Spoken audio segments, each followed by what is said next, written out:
Each U.S. state has areas within them that differ from other parts. But the Pacific Northwest states of Washington and Oregon are considerably divided, with the more western parts of each state being urbanized and politically liberal, while the eastern sides are rural and conservative. The divide is so pronounced that a movement known as the Greater Idaho Movement was created as a way to secede from Oregon and join Idaho. Will this ever happen? Well, we have to start with the historical geography of Oregon as a state. Oregon's historical geography is rooted in its dramatic natural landscapes and the patterns of migration that shaped its development. Indigenous peoples thrived there for thousands of years, utilizing the rich coastal, riverine, and high desert environments. In the 19th century, the Oregon Trail brought waves of settlers to the fertile Willamette Valley, leading to rapid agricultural growth and the establishment of key cities like Portland. The state's economy evolved from fur trading to timber and agriculture, and eventually technology and tourism. Oregon as a whole was a dependably Republican state for much of its history, even Portland and its surrounding suburbs. But by the late 1980s, things started to change as Portland and its metropolitan area started to grow in population, which brought people in from other states who had more progressive political leanings. By the 1990s, much of the area became a Democratic stronghold, but rural eastern Oregon remained pretty much unchanged. With 70% of the population of the state living in the Willamette Valley, this urbanized corridor has made Oregon a safe blue state in federal elections. Thus, eastern counties have felt underrepresented by both federal and state officials, leading to the start of the Greater Idaho Movement. What exactly is the story behind the Greater Idaho Movement? Well, it's a push by several rural counties in eastern Oregon to actually leave Oregon and become part of Idaho. Sounds wild, right? But the idea behind this is that these communities feel politically and culturally out of step with Oregon's more liberal cities like Portland and Eugene. They say that Idaho's values like lower taxes, looser gun laws, and smaller government match theirs a lot more. If this actually were to go through under the current consideration, current-day Oregon would lose 63% of its land and drop to be the 15th largest state in size, while Idaho would grow by 26% and become the 9th largest state in size. Even though this is one proposal, there is even a more bolder one to include southern coastal Oregon counties and parts of northeastern California. And if this were to happen, Idaho would become the 4th largest state in size. However, after voters in Oregon's Douglas and Josephine counties rejected the proposal in May of 2022, the movement scaled back its ambitions, focusing primarily on eastern Oregon counties. As of May of 2024, 13 counties in eastern Oregon have approved ballot measures supporting the idea of joining Idaho. The most recent addition was Crook County, where voters passed a measure with 53% of the majority. The county that voted the highest in seceding from Oregon was Lake County, an extremely rural county in the south-central part of the state that has a land area of 8,300 square miles and only has 8,100 residents. In fact, of these supporting secession, it accounts for around 240,000 people, or 5.5% of Oregon's total population. So, this gives you an idea of how rural and isolated this part of the state is. Many of the people who live in these counties rely on the primary sector economically, including agriculture, ranching, mining, and timber. In recent years, Democratic politicians have been putting more regulation on these sectors, stating that they cause environmental problems. For example, in 2023, the Oregon legislature passed a law aimed at discouraging the development and expansion of large dairies and industrial-scale livestock operations in the Umatilla Basin. This legislation controls water usage by livestock operations and grants local governments authority to restrict the location of large animal feeding operations near residential areas. Multiple other environmentally oriented regulations have been passed and put into law, and other proposed ones may be passed in the future, prompting concern from Eastern Oregonians about the fate of their work opportunities. On the other hand, Idaho's Republican-led state government is more in favor of deregulation. The state has eliminated or simplified approximately 95% of its regulations, positioning Idaho as the least regulated state in the U.S. This effort includes a zero-based regulation initiative requiring state agencies to regularly review and justify their rules, leading to the elimination as what many deemed as overregulation.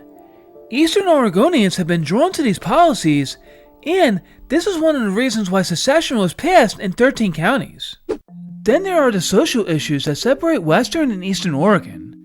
For example, Oregon was one of the first states to liberalize abortion laws by passing Senate Bill 193 in 1969. This law permitted abortions within the first 150 days of pregnancy under restricted circumstances, such as cases involving rape, risk to the mother's health, or fetal anomalies. The abortion laws in the state evolved to it becoming one of the 10 states in the nation that allow it at any stage of pregnancy.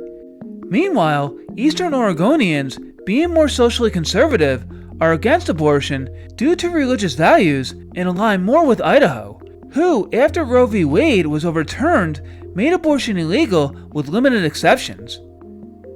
Another social issue, Second Amendment rights, is differentiating between Western and Eastern Oregon. In Oregon, there is a need to purchase a permit to carry a gun, a magazine capacity limit, and a red flag law, while in Idaho, there are none of these. Oregon never implemented a ban on assault weapons like other liberal states such as California and neighboring Washington, but to Eastern Oregonians who own guns, they fear that in the future, the Oregon state government may try to pass laws to ban them, while they're almost certain that Idaho will never do that. In the last decade, urbanized areas of Oregon, especially Portland, have seen quality of life decreases. In 2020, after the George Floyd protests and riots, many cities started to defund the police departments, and Portland was one of those. Due to this occurring, Portland recorded 101 homicides in 2022, setting a new record and nearly quadrupling the 27 homicides reported in 2017, and other violent crimes skyrocketed as well. Also, in 2020, Oregon passed Ballot Measure 110, decriminalizing certain drugs. However, Eastern Oregon counties voted heavily against it. From what has happened in the last few years, Eastern Oregonians are concerned that progressive policies being passed by Democrat state legislators may affect them due to them being state residents. Is it actually a possibility that Eastern Oregon will become part of Idaho? It's technically possible, but highly improbable, though crazy things have happened before. While 13 Oregon counties voted to secede, that's only the start. To put it into motion, the Oregon and Idaho state legislatures would have to approve the measure. Idaho has shown an interest, and their state legislature has a high chance of passing it. But in Oregon, its state legislature has not shown any serious intent to move it forward. Even if both states did pass secession, it would then have to go to the U.S. Congress, where both the House of Representatives and the U.S. Senate would have to approve it, and then it would have to be signed by the President. State boundary changes have historically occurred, such as when West Virginia split from Virginia in 1863 and became a state. But this was during the Civil War, a nationwide crisis. Other solutions in Eastern Oregon's secession desires may come from within, and this one may calm those wishes.